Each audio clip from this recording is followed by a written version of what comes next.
This is an apartment building and it costs nearly $1 million to buy this exact apartment. Which, considering for the size, is a hell of a lot of money.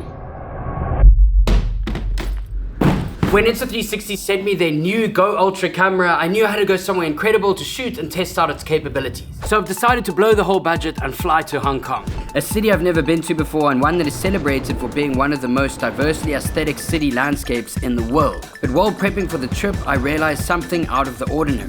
The prices for accommodation, it's ridiculously expensive. This gave me the idea to go and live in the apartments where people are paying $3,000 a month to live like this and $500 a month to live like this.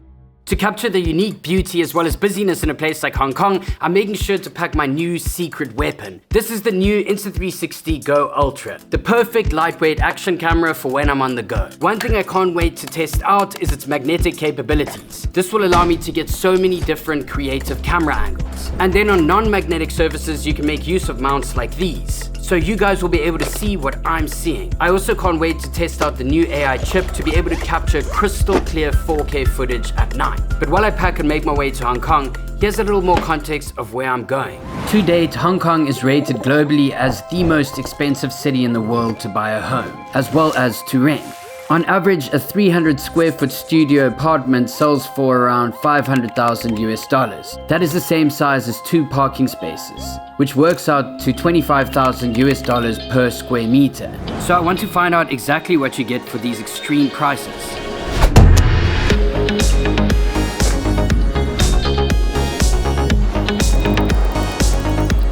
I managed to book a place that looks like this, which cost me around $1,300 for 10 nights. I think it's in there. What is pretty sus is the host said, 1, never open the door even if someone rings the doorbell. Do not disclose that you are renting the property. Makes sense? Okay, I'm gonna enter. Hello. That, but... okay. Yeah, this definitely doesn't look like the pictures, but I'm in the right place.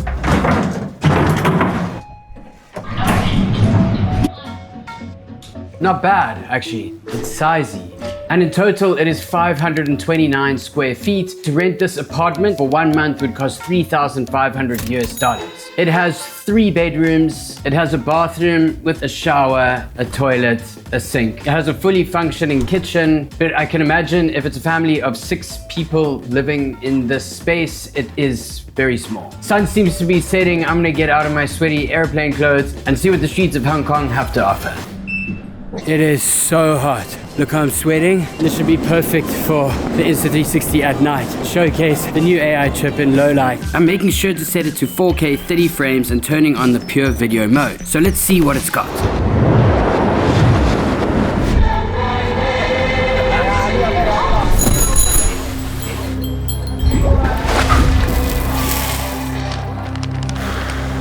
Okay.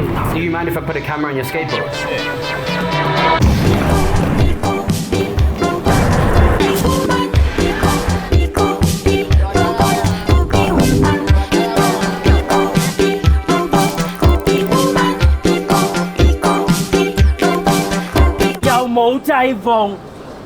Bro, that puts something in me. When walking around Hong Kong, you can see the demand for housing with real estate offices on every street, from lower income apartments to high income apartments. Hong Kong's largest city, Mong Kok, has a population of 340,000 people per square mile, which if everyone was standing next to each other, you would only be 3 feet away from someone else, which would look like this. Almost quadruple the density of Manhattan, New York. Are the high prices due to a monopolized system taking advantage, or do you actually get what you pay for?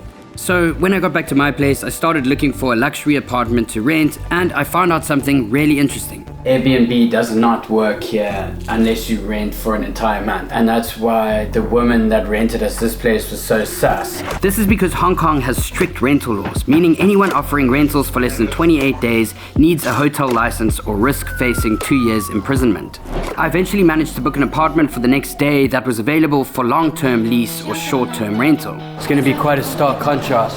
The apartment is literally less than a mile in that direction, so I'm just going to walk.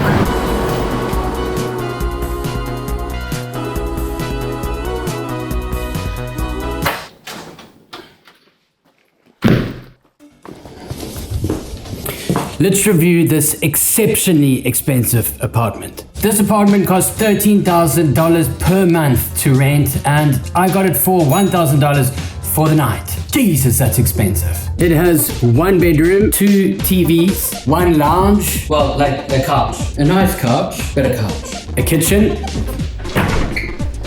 a washing machine, ensuite bathroom with a bath, an office, desk and a chair really. All in 956 square feet.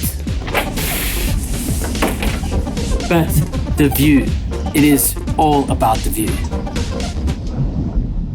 Obviously an apartment like this is just completely out of reach because it is more than $12,500 per month. Where I'm from in Cape Town, for the same price, you would get a massive mansion that looks like this. And even though it's on the 16th floor, it's pretty noisy. There's ships that go past constantly and they're just going like look at this one. Is that really worth the price that it costs for an apartment this size? I am going to thoroughly enjoy a good night's sleep in a really nice bed. And tomorrow we're downscaling from 1,000 square feet, very luxurious, to around probably 20 and not so luxurious. But hey, who knows? See. That was cool and all, but I feel really disconnected from the culture in a place like this, and that's why I decided to meet up with a local named Frank to get an idea of what Hong Kong may have looked like before all the sky-rise buildings, and find out why that all changed. I'm catching a boat to a really old fishing town. Can also test out the stabilization on the water because it is very bumpy. I'm gonna get the wildest seasickness. Oh my god.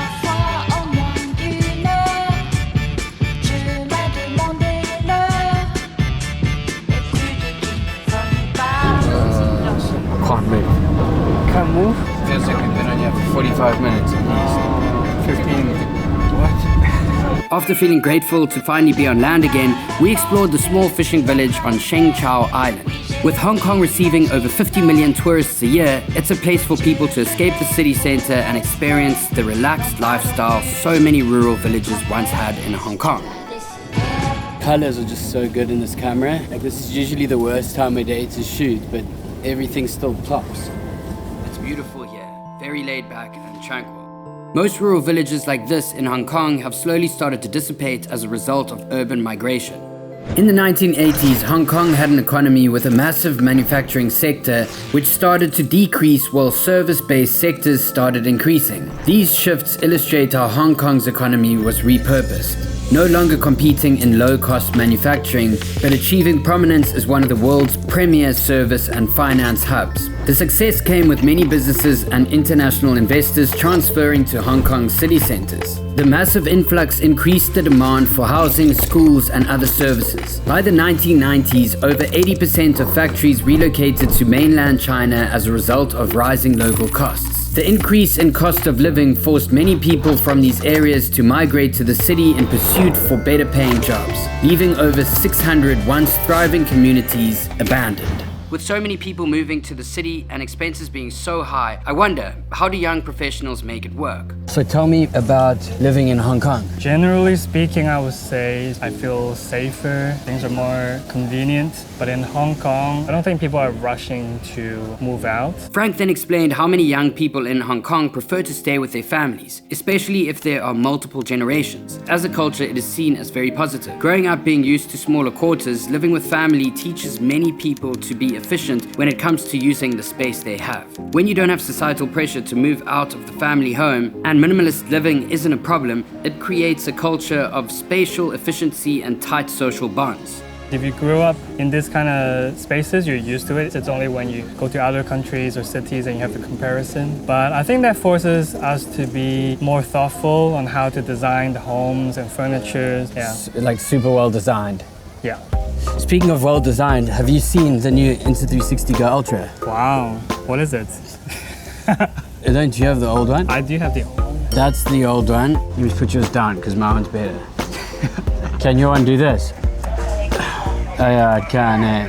Okay, well that one's still cool. Mine can do battery 4K at 60 frames per second. I can do 4K 30. Yeah, but not with the new AI chip. What can you do with the AI chip? Good question, Frank. The new AI technology in the Insta360 Go Ultra produces incredible image quality, especially at night where it truly outshines other action cameras. One of my favorite features that I've been using a lot here in Hong Kong is the ability to magnetically mount it and capture footage without the fuss of tripods. On top of that, Insta360 has so many other mounting options for this lightweight camera. The image stability is crisp. It has a much wider field of view. When I was editing this film together, I actually had another campaign that I had to go and do, which was a big ad, where I used the action camera mount along with the Insta360 Go Ultra to get all kinds of different angles and creative shots like this. Every filmmaker needs one of these cameras to add to their arsenal. It's just this, but better. Yeah, pretty much. Let's get out of here. Unfortunately, you can't ignore all the videos online showcasing the side of extreme poverty. People are forced to live in the most minute spaces due to the extreme rental costs. As much as things are being done to combat these problems, overcrowding in most apartment buildings still occurs. With rental costs not coming down, the only option is for living spaces to become smaller by subdividing to make them more affordable. So the next day I went off to try and rent one of these spaces and experience it for myself. In and amongst all the chaos, I found some random park. This is beautiful. I just need to sit down somewhere and book a place, a tiny home. There's an abundance of apartments that are in the tiny home range. I've booked one, looks pretty good. I'm gonna head there now. That was easy. I would soon come to realize that this process would not be as easy as I thought. Block A and B. B3, so the third floor on B. 12F. If I don't have a combination, I can always go there. Okay, B3. Oh.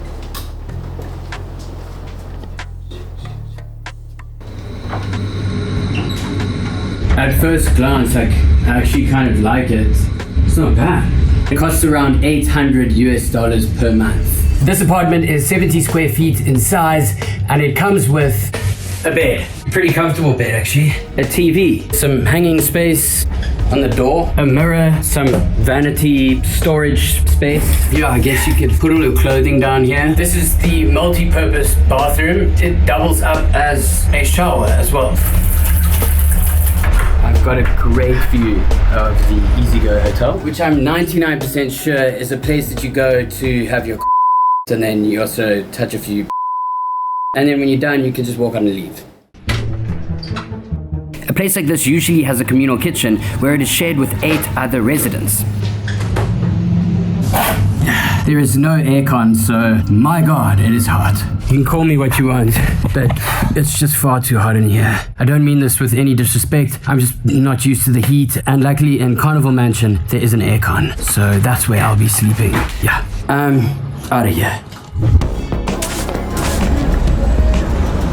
Hong Kong may be the most expensive city in the world for real estate, but beyond the skyline lies a story of balance and progress. While accommodation can be steep, daily life pulses with surprising affordability and efficiency, where food, taxis, and the people themselves remind you of the city's heritage and genuine spirit. The government is actively addressing housing through long-term strategies like boosting public rental supply, expanding ownership opportunities. Even the smallest subdivided flats are being reimagined into more dignified homes, reflecting a clear commitment to raising living standards. At the same time, Hong Kong's world-class transport system keeps the city seamlessly connected, making life outside the core just as accessible. The people from Hong Kong that I was lucky enough to meet with on my travels are united by tradition, ambition, and optimism for what lies ahead. Hong Kong is not just a city of high rents, but of resilience, innovation, and possibility, despite what others have painted it out to be. Thank you for watching, as well as thank you to Insta360 for such a great camera.